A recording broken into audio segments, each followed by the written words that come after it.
If I dropped a 100 home neighborhood in your market tomorrow, you would know within 30 seconds if this thing would sell or if it would struggle.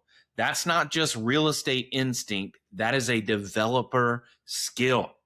Let's get into it. Realtors, you already understand the market better than most developers. There's a reason why, especially even in my market, these local brokerages end up getting into development work. It's because all of the numbers and all of the decisions and all of the assessing that has to happen before any money is put into a project, that it's all real estate knowledge. Today, we're going to actually talk about raw land.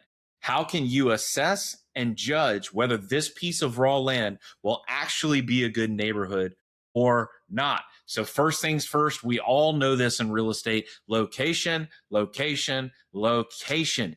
Right now, as you're watching this video, you inherently know that if I were to put a neighborhood on this side of town versus that side of town, which one would sell through quicker and at which price point? Here's the beauty. Most of the time, any side of town, if the homes are priced right, which we know, they will sell through. But you know the current absorption rate. You know which houses at what prices and what areas are selling under 30 days and which ones are sitting for 160, 180, 200 days on market. This is why you're uniquely positioned to decide, hey, this is the direction. If I were going to build a neighborhood, or if a neighborhood just magically popped up, I know where I want to sell homes. I know where I can list these homes. I know where I can make a neighborhood successful just inherently because I'm a real estate agent. Next, the path of growth. So now this is where you got to get a little more into the weeds as an agent. Is it's not selling where it's hot right now, it's selling where the urban sprawl is heading. So where I'm at in Augusta, Georgia, homes are being built towards Atlanta and they're also moving towards Columbia.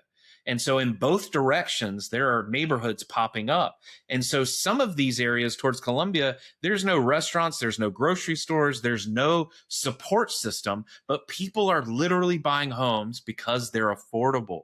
Because the whole rule is drive till you can afford the house, right? And so as you drive towards Columbia, because there's no restaurants and grocery stores, these neighborhoods are popping up and people are buying those homes. So where is the pathway of growth?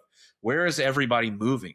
Where is the future going to be? Where are the city centers going to be?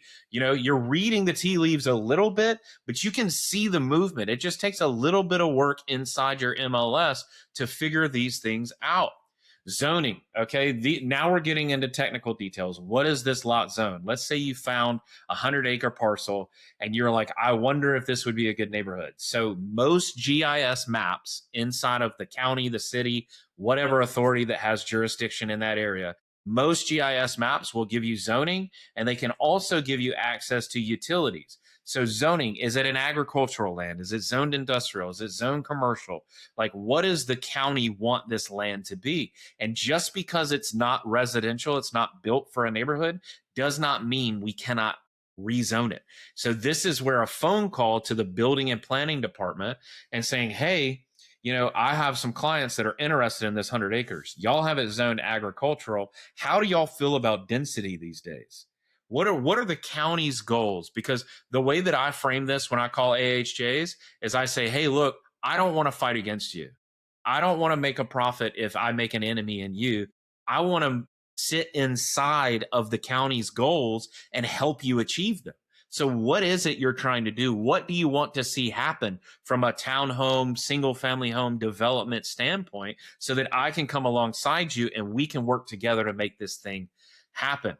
Next, utilities. This is a big one. So not every GIS system has access to utilities. Okay. So you may have to do a little more work, a little more digging. I have found if I email the planning department, and there's usually an engineer, a professional engineer that works for the city or the county, I have found that if I email them, I can say, hey man, we're in the beginning stages of due diligence. Do you know if there are utilities? Now, some GIS maps, you can do it as a layer, you can add, and it'll show you where the utilities are mapped. Sometimes you just got to reach out to those people until you get somebody that'll give you some information. Right? So this is super important. We actually have a project right now bringing up utilities. We have one active right now where the parcel is in a county. Okay. The water is distributed and connected to the lot from one city that's in the county. And then the sewer is provided by another city that's in the county. And we've got about 1,800 feet, which is a long way to tap into sewer, but it's still doable, right? And the numbers on the project, based on the home sales price and working backwards, the numbers on the project still work because I know this area is growing. I know people will move here. The lots will be a little bit bigger. The houses will be a little bit bigger. And so this still works. And so that 1,800 feet to tap into that sewer is not that big a deal. But I had to know that there was sewer access and there was water. This is just a unique situation where the city's going to have to annex this property that's in the county. So the county thumbed up that. We had to change the zoning, and we had to make sure there's water from one city and sewer from another city. So it can get complicated, but you just need to make sure where the zoning is at and if the county will work with you. And then are there utilities? Can we tap into water and sewer? Because we really don't want to do septic tanks. Very limited circumstances will do them. And then from there, the development cost, this is kind of where the handoff is going to happen. Like once you get to this place, we've basically got all the information we need to push this thing forward and make this an opportunity. So now you would send it to us. We would go do our own due diligence, which is going to be a little deeper than some of the stuff I just told you, but you're going to give us some of that preemptive work that you've done. And we're going to take all of that. We're going to make a decision like, yes, this is a project. Let's move into preliminary engineering. Let's build a master plan. And then let's start seeing if we've got buyers in the market. This puts you in a position. And like my point is realtors are the best developers. This is the point of all of this, is that you have all the knowledge market wise that makes you able to make development decisions.